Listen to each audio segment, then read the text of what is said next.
Solo para abrir la posibilidad de un debate, voy a enunciar los puntos que pudiéramos dejar para un debate. ¿Hasta qué punto hay incertidumbre o no sobre el resultado? Yo creo que ahí tengo una opinión un poco distinta. Creo que hay mucha más incertidumbre de lo que creemos, no solo porque las encuestas a estas alturas no miden realmente lo que se va a generar ahora en la campaña electoral. Es una etapa demasiado temprana para tomarlas como predicciones, pero más allá del punto de vista metodológico de lo que significan las encuestas, tenemos en realidad 18.311 cargos en disputa.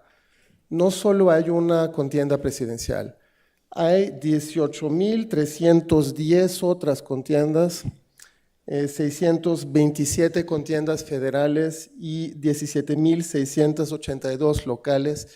Y en realidad aquí no solo hay incertidumbre, sino que hay confusión total, ilegibilidad total, y van a ganar muchísimos y van a perder muchísimos, y lo que está en juego en realidad en la elección va mucho más allá de Andrés Manuel López Obrador o de Anaya o de Meade o Meade, o del Bronco, el Bronco, que es otro que participó en el debate, ¿no?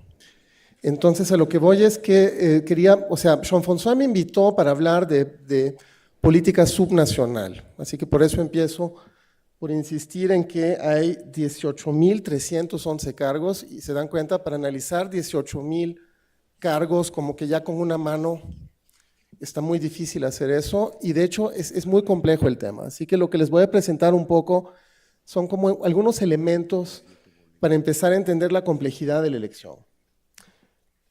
Pero también para debatir un poco y para ser polémicos, les quería aquí plantear alguna opinión como un sesgo más personal, que yo creo que esto es, se dan cuenta, lo que ven en la foto acá es la oferta política que nos llegó a la casa, porque estoy casado con una francesa, y que analizamos con mi hija de 6 años, detenidamente un domingo, que sí son programas con propuestas de verdad, diferenciados ideológicamente, y lo impresionante de esto es que hubo, se dan cuenta, 1, 2, 3, 4, 5, 6, 7, 8, 9, 10, 11, hubo 14 candidatos a la presidencial, no se ve. Hubo 14 candidatos a la presidencial y hay una fragmentación impresionante dentro del sistema francés, ¿ok? Pero no importa en realidad el número de partidos que se presentan en una elección. Lo que importa son otras cosas que vamos a tratar de identificar acá, que son, por una parte, el número efectivo de partidos, es decir, cuántos tienen un peso real para ganar, los partidos serios, en términos electorales. Eso es lo que nos indica el número efectivo de partidos electorales. Y la segunda dimensión, que es todavía más importante, que tiene que ver con la diferenciación ideológica que puede haber dentro de la oferta política, la polarización, como le llamaría Sartori, pero que tiene que ver con cómo ordenamos estos candidatos. Y el hecho es que es muy fácil ordenar estos candidatos porque todos ellos se pueden clasificar de manera clara, hasta para un niño de 6 años funciona, entre los que están a la izquierda y los que están a la derecha. Y Marine Le Pen, por ejemplo, que no sé por qué salió de cabeza aquí, pero que se diferencia muy claramente de Mélenchon o de Nathalie Arthaud, por ejemplo, que está a la extrema izquierda. Vale, eso como entrada.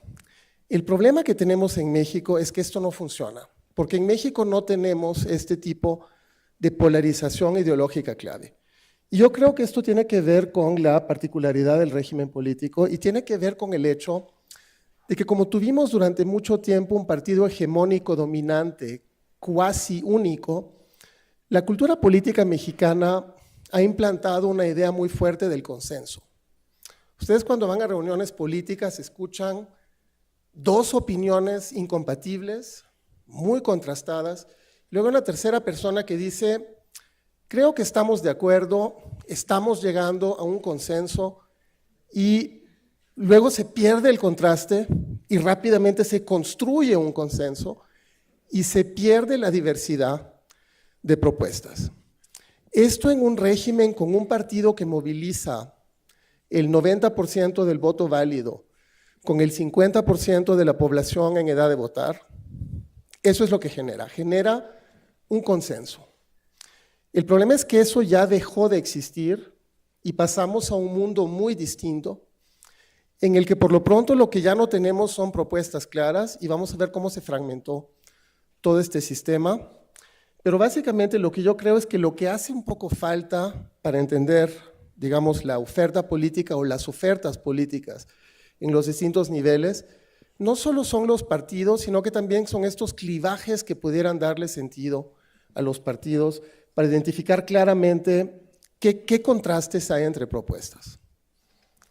Y veamos, esto es simplemente para recordarles que no hay una sola elección presidencial, sino, como ya lo dije, aunque suene increíble, 18.311 cargos, y que en realidad hay 31 elecciones, una federal y 30 elecciones locales, y que lo que se va a poner en juego en la elección, pues van a ser todos estos cargos, se dan cuenta.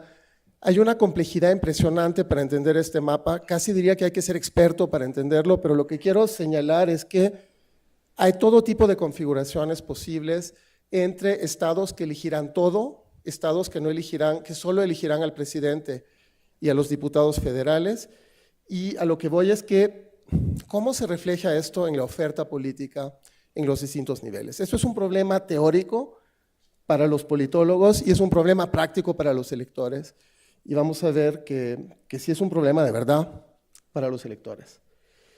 Y básicamente lo que ha pasado es que hemos pasado de un régimen en el que esto no tenía sentido a un régimen en el que esto es muy necesario, porque lo que ha pasado es que el número efectivo de fuerzas políticas, las fuerzas que cuentan, han pasado de una sola fuerza a prácticamente 6 fuerzas. Y eso no es algo nuevo.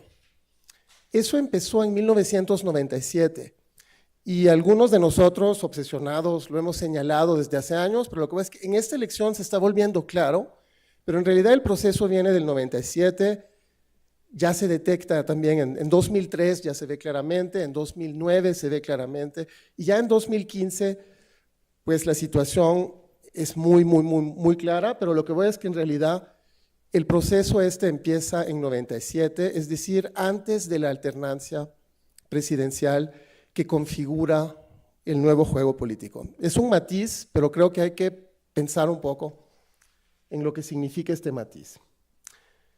Y básicamente cuando ustedes bajan al nivel de los distritos, por ejemplo, aquí se eligen los 300 diputados uninominales, pues ya ven que en realidad ya solo quedan 71 distritos de los 300 distritos en los que hay 2 o 3 fuerzas relevantes. En el resto de los distritos tenemos o 4 o 5 o 6 o hasta 7 fuerzas relevantes, lo que, para decirlo de otra forma, significa que ya no hay fuerzas relevantes.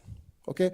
Y uno pudiera ganar la elección, por ejemplo, con el 18% del voto, con una muy pequeña minoría, uno pudiera transformarse en una primera mayoría por la simple fragmentación que hay de la oferta partidista. ¿Okay? Es un poco complicado entender esto, pero va a quedar más claro en 5 minutos o en 2 minutos que me quedan, ¿no?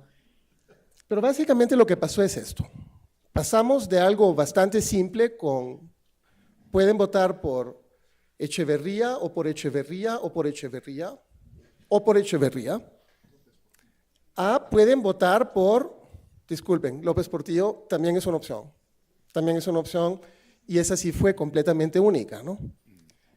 Pero Echeverría era una buena opción también, o sea, también era una buena opción. A un contexto en el que, pues ya no sé por quién pueden votar. Voten por alguien, ¿no? Voten por alguien, pero ya estamos muy lejos. O sea, el significado de la elección ha cambiado completamente. ¿Ok? Eso es lo que estoy destacando acá. Y hemos pasado de un monopartidismo estable, no a un bipartidismo que se alterna en el poder, ni a un tripartidismo, como muchos colegas lo creen, sino más bien a un multipartidismo que para complicar las cosas es sumamente volátil.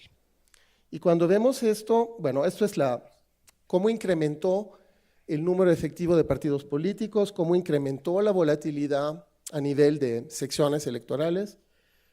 Pero el resultado, como se dan cuenta, es que en el mismo sistema ustedes tienen situaciones a nivel de secciones como las que ven ahí arriba, y para que se vea algo, pues veamos 4 situaciones.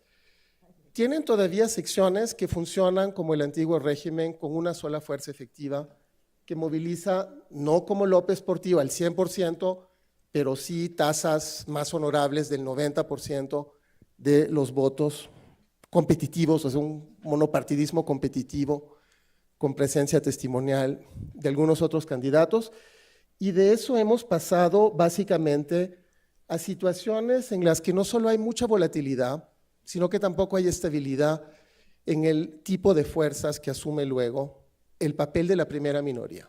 ¿Okay? Y veamos, ahora, para entender esto, necesitamos ciencia. De hecho, les voy a recomendar un artículo de Juan Cruz Olmeda, que está acá, en coautoría con Alisandro Devoto, que tiene un muy buen artículo sobre coaliciones, sobre cómo se forman las coaliciones en el nivel de los distritos locales, en el nivel subnacional.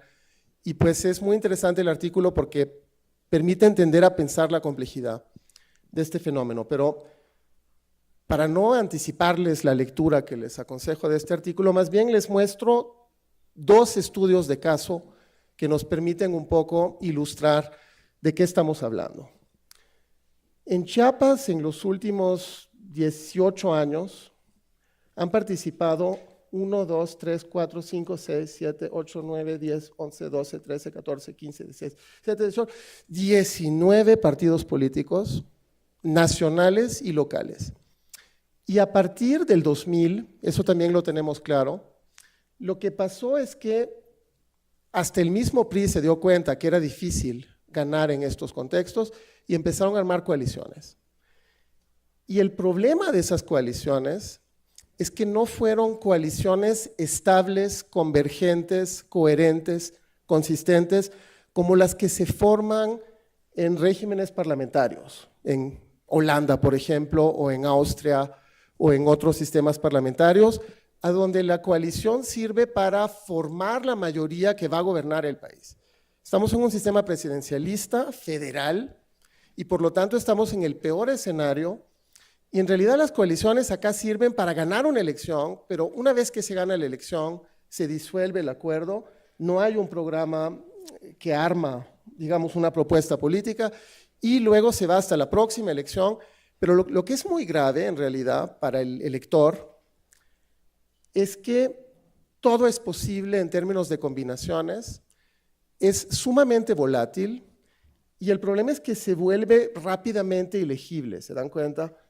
O sea, en una misma elección en 2007, el Partido Verde Ecologista se puede coaligar en la misma elección con todos los otros partidos en distintos municipios o en distintos distritos, independientemente de la coalición que se presenta para elegir al gobernador. Entonces, eso lleva, digamos, a una falta de claridad o una confusión creciente en el electorado, porque si tuviéramos un clivaje izquierda-derecha o liberal-conservador o buenos contra malos o algún tipo de clivaje que tuviera sentido, esto sería manejable, pero el problema es que como carecemos de ese clivaje, podemos tener coaliciones, entre comillas, de izquierda, pero también podemos tener coaliciones entre el partido que está en la extrema izquierda teórica y el partido en la extrema izquierda teórica, ¿se dan cuenta? Y no hay ningún problema, se pueden coaligar. El PRI hasta se puede coaligar con el PRD. ¿Cuántos minutos eran? ¿15 o...? Vamos concluyendo para aterrizar. Aquí les había preparado un poco como ilustraciones de este tipo de inconsistencia con ejemplos concretos, pero a lo que voy es que vean los debates y encontrarán cualquier tipo de ejemplos cualitativos de lo que estoy diciendo, así que podemos pasar, son muchas caritas muy bonitas, pero aquí hay una que sí les quería, aquí lo relevante es esto. para debatir con Soledad, ¿no? Según una encuesta que circuló en Facebook, en realidad Anaya lleva 45%, López Obrador 21%, y por lo tanto la elección está abierta, según una encuesta entre universitarios, que evidentemente es patito, y que evidentemente solo lo que refleja es que tenemos que ser un poco más críticos con respecto a las encuestas y a las cifras que circulan, porque es demasiado temprano para saber quién va a ganar la elección. Todavía no ha terminado la campaña, está empezando. Y va a depender mucho de cómo todas estas coaliciones operen y movilicen al electorado en los distintos niveles, empezando con el municipal, siguiendo con los locales, con los federales y luego agregando esos votos a final de cuentas en la presidencial. López Obrador está estableciendo coaliciones muy ingenuosas y muy imaginativas con gente de todo el espectro político. Anaya también lo está haciendo. Se han roto muchas de las alianzas que solían operar desde 2003 hasta la fecha y por lo tanto yo creo que está mucho más abierta la contienda de lo que se cree. Y solo para concluir, y con esto concluyo, se dan cuenta, esto ya fue en 2015. Si en 2015 hubiera habido coaliciones sistemáticas en contra del PRI, del PAN y del PRD, que hubieran excluido al PRI, al PAN y al PRD, esas coaliciones hubieran ganado en 160 distritos de los 300 distritos y hubieran competido en 32 distritos más. A lo que voy es que hubieran obtenido una mayoría arrasadora en la Cámara de Diputados. Eso fue la situación en 2015. Se ha deteriorado un poquito más, porque hay un poquito más de fragmentación, pero estamos un poco en un universo en el que ya no hay una fuerza que dicta las reglas, sino que estamos más bien en una dispersión bastante compleja, y ahí lo dejo para tener tiempo para debatir. Gracias.